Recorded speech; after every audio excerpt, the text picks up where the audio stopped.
욥기 32장 1절에서 9절 9개 구절 교독으로 읽겠습니다. 제가 먼저 1절 읽습니다. 욥이 자신을 의인으로 여김으로 그 세 사람이 말을 그치니 남종족 부스 사람 바라겔의 아들 엘리후가 화를 내니 그가 욥에게 화를 내면 욥이 하나님보다 자기가 의롭다 하며 또 세 친구에게 화를 내면 그들이 능히 대답하지 못하면서도 욥을 정죄함이라. 엘리후는 그들의 나이가 나그보다 여러 해 위이므로 욥에게 말하기를 참고 있다가 세 사람의 입에 대답이 없음을 보고 화를 내니라. 부스 사람 바라겔의 아들 엘리후가 대답하여 이르되 나는 연소하고 당신들은 연로하므로 뒷전에서 나의 의견을 감히 내놓지 못하였노라. 내가 말하기를 나이가 많은 자가 말할 것이요 연륜이 많은 자가 지혜를 가르칠 것이라 하였노라. 그러나 사람의 속에는 영이 있고 전능자의 숨결이 사람에게 깨달음을 주시나니 다같이 어른이라고 지혜롭거나 노인이라고 정의를 깨닫는 것이 아니니라. 아멘. 오늘 본문에는 엘리후라는 새로운 인물이 등장합니다. 42장으로 된 욥기를 크게 네 부분으로 나눠서 보자면 첫 번째 부분은 1, 2장인데요. 이것은 욥기 서론이라고 보시면 됩니다. 온전하게 살려고 했던 욥과 그의 가정에 닥친 재난에 대한 말씀이었죠. 두 번째 부분은 3장에서 31장으로서 욥과 욥의 세 친구 사이에 있었던 세 번에 걸친 긴 대화에 대한 말씀이죠. 그리고 이제 세 번째 부분이 이번 32장부터 37장인데요. 욥과 세 친구 사이에 있었던 변론을 듣고 있던 젊은 사람 엘리후의 변론에 대해 말씀합니다. 그리고 마지막 네 번째 부분은 38장에서 42장으로서 하나님과 욥의 대화입니다. 인간과 차원이 다르신 하나님에 대해서 그리고 욥의 회복에 대해서 증거합니다. 자, 오늘 본문 32장부터 37장까지 이 6개의 장은 엘리후의 변론인데요. 엘리후의 설교와도 같습니다. 엘리후는 32장부터 37장까지 6장에 걸쳐서 4번에 걸쳐서 말을 합니다. 첫 번째가 32, 33장이고요. 두 번째가 34장, 세 번째가 35장, 네 번째가 36, 37장이에요. 엘리후의 첫 변론이 32, 33장인데 그 중에서 이 32장은 엘리후가 어떤 인물인지와 엘리후가 스스로 나설 수밖에 없었던 이유에 대해서 말씀하고 있습니다. 엘리후가 어떤 인물인지를 2절 앞부분이 이렇게 증거합니다. 남종족 부스 사람 바라겔의 아들 엘리후가 화를 내니. 원래 성경에서 인물을 설명할 때에 가문부터 말하는 사람은요, 그 가문이 이미 당시 사람들에게 알려진 집안임을 의미합니다.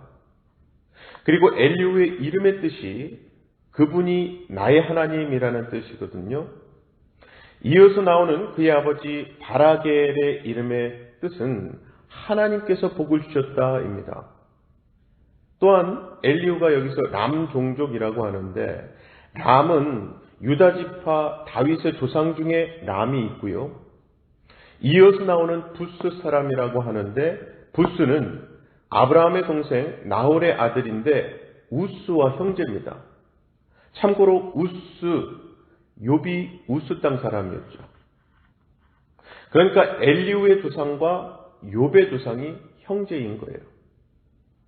그래서 엘리후의 가문은 한마디로 신앙적인 전통이 있는 가문이자 욥과는 친족 관계로서 욥이 재난을 당했다는 이야기를 듣고서 찾아온 것으로 볼 수 있겠죠. 자, 그리고 이제 본문 말씀의 상황은 자신의 정당함을 주장하는 욥의 말에 엘리바스, 빌닷, 소발 이 세 사람이 더 이상 욥을 설득을 하지 못하니까 엘리후가 나타나서 이렇게 말문을 연 겁니다. 2절에서 5절을 보시면은 람종족 부스 사람 바라겔의 아들 엘리후가 화를 내니 그가 욥에게 화를 내면 욥이 하나님보다 자기가 의롭다 하며 또 세 친구에게 화를 내면 그들이 능히 대답하지 못하면서도 욥을 정죄함이라. 엘리후는 그들의 나이가 자기보다 여러 해 위므로 욥에게 말하기를 참고 있다가 세 사람의 입에 대답이 없음을 보고 화를 내니라. 자, 이 네 개 구절에 엘리후가 화를 내었다는 말이 4번이나 나옵니다.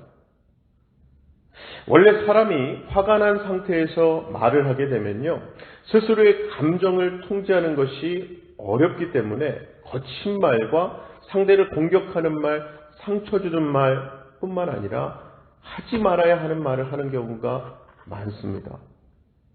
그래서 자신이 화가 난 것보다도 자신이 무분별하게 내뱉은 말로 인해서 오히려 더 큰 낭패를 보거나 값비싼 대가를 지불해야 하는 경우가 많곤 하지요.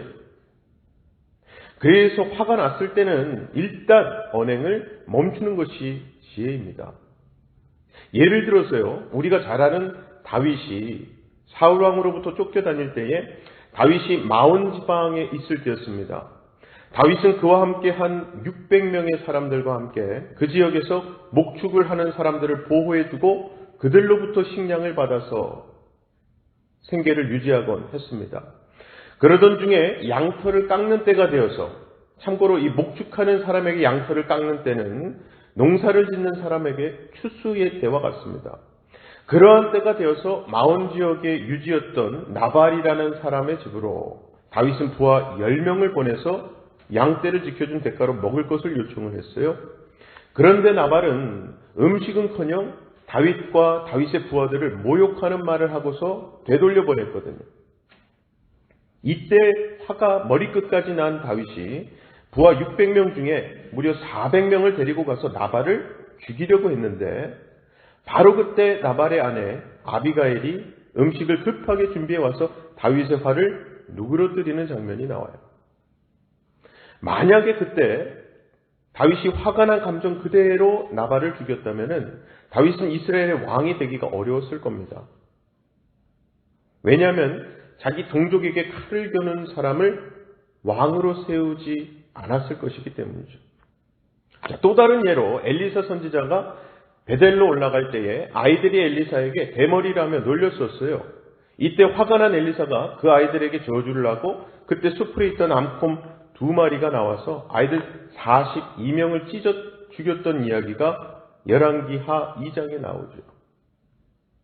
자, 그리고 이것은 우리에게도 마찬가지로 적용이 되겠죠. 우리도 감정이 격한 상태나 분노에 휩싸여 있을 때에 중요한 대화나 중요한 결정을 하지 않는 게 좋습니다. 이것은 표면적으로 분노가 표출되는 상태뿐만 아니라 내적으로 분노가 부글부글 끓고 있을 때도 마찬가지죠. 자, 다시 본문 말씀으로 돌아와서요, 이어지는 엘리후의 말을 봅니다. 6절에서 9절이에요. 부스 사람 바라겔의 아들 엘리후가 대답하여 이르되 나는 연소하고 당신들은 연로하므로 뒷전에서 나의 의견을 감히 내놓지 못하였노라. 내가 말하기를 나이가 많은 자가 말할 것이요 연륜이 많은 자가 지혜를 가르칠 것이라 하였노라. 그러나 사람의 속에는 영이 있고 전능자의 숨결이 사람에게 깨달음을 주시나니 어른이라고 지혜롭거나 노인이라고 정의를 깨닫는 것이 아니니라. 엘리후는 욥과 그 친구들이 자신보다는 많이 연장자였기 때문에 어른을 공경하는 의미로 선뜻 끼어들지 못하고 계속해서 그들의 대화를 지켜보고 있었던 거죠. 아마도 이 연령차가 크기 때문에 약간 주눅도 들어 있었던 것으로 생각됩니다. 그래서 선뜻 나서서 자신의 의견을 밝히는 것을 망설이기도 했던 것이겠죠. 자, 하지만 엘리후는 욥의 세 친구들의 말을 다 듣고 그들의 말을 논리적으로 분석하고서는 나이가 많다고 해서 모든 부분에 지혜로운 것은 아니라는 것을 깨닫게 되었습니다. 물론 나이에서 오는 연륜과 경험적인 지혜는 있습니다만 그것이 언제나 옳은 것은 아니죠. 정말 그저 오래 살았다고 해서 자동으로 지혜로워지는 것은 아닌 것은 사실이에요. 만약에 나이가 들어감에 따라서 자동으로 누구나 지혜로워진다면 세상의 어리석은 범죄들은요, 전부 다 젊고 어린 사람들이 저질러야 하는데, 사실 범죄는 남녀 그리고 노소를 막론하고 일어나지 않습니까? 그래서 엘리후는 8절에서 전능자의 숨결이 사람에게 깨달음을 주신다고 말합니다. 정말 이것은 진리예요. 저는 이 새벽 설교 말씀도 제목을 달아놓는데, 오늘 설교 말씀 제목을 저는 전능자의 숨결이라고 달아봤습니다. 이 전능자의 숨결이라는 말은 원어적으로는 호흡이라는 뜻이지만 동시에 영이라는 뜻도 있거든요.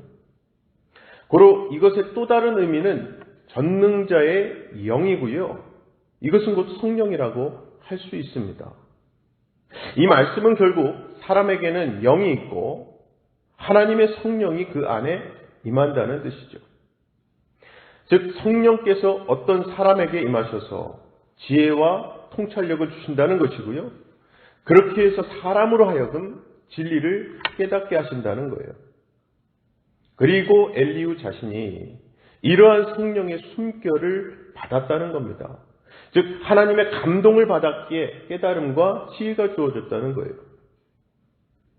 태초에 하나님께서 사람을 만드시고 그 코에 생기를 불어넣어 주셔서 살아있는 사람 생명이 되었던 것처럼 우리를 지혜롭게 해주시는 분이 전능하신 하나님이시라는 것을 잊지 않고 인정하는 것이 진정한 지혜인 줄로 믿습니다. 그러므로 우리 야고보서 말씀처럼 지혜가 부족하거든 모든 사람에게 후히 주시고 꾸짖지 아니하시는 하나님께 구하시되, 요한일서 4장 1절 말씀이죠. 영을 다 믿지 말고 오직 영들이 하나님께 속하였나 분별하심으로 오늘도 수많은 말들에 노출되는 우리로서 들어야 할 소리와 듣지 말아야 할 소리를 분별하실 수 있는 성령님의 지혜, 그 성령님으로 충만해지시는 저와 여러분 다 되시기를 주님의 이름으로 간절히 축원합니다. 시간 다 같이 두 가지 기도 제목 놓고 기도하실 때에 지혜롭게 듣고 지혜롭게 말하는 것, 즉 지혜로운 소통이죠. 내 안에 내주하시는 성령님의 감동과 음성에 순종해서 지혜로운 소통을 하게 해달라고 기도하십시다. 두 번째는요, 이번 주일에 우리 교회 집사회, 내년도 임원을 선출하는 총회가 있는데요, 집사회를 위해 기도 부탁드립니다. 함께 기도하겠습니다. 사랑의 아버지 하나님, 너무나 감사합니다. 오늘도 지혜의 말씀 앞에 우리를 불러주시고 그 말씀 읽고 듣게 해주시며 또 우리에게 입술을 허락하셔서 그 말씀에 대해 기도하게 하시고 하나님을 찾고 구하게 하시니 감사합니다.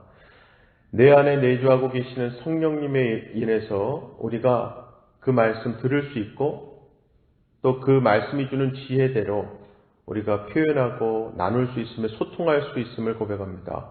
오늘도 우리가 만나는 수많은 사람들 또 그 대화들, 관계들 속에 역사하셔서 지혜로운 소통이 일어날 수 있도록 사람을 넘어뜨리거나 시험에 들게 하거나 좌절하거나 실망시키게 하는 말이 아니라 사람을 살리고 하나님의 생명을 전하며 무엇보다 복음이 넘쳐나는 기쁨과 은혜가 넘쳐나는 말들이 우리 입술에서 나올 수 있도록 도와주시옵소서.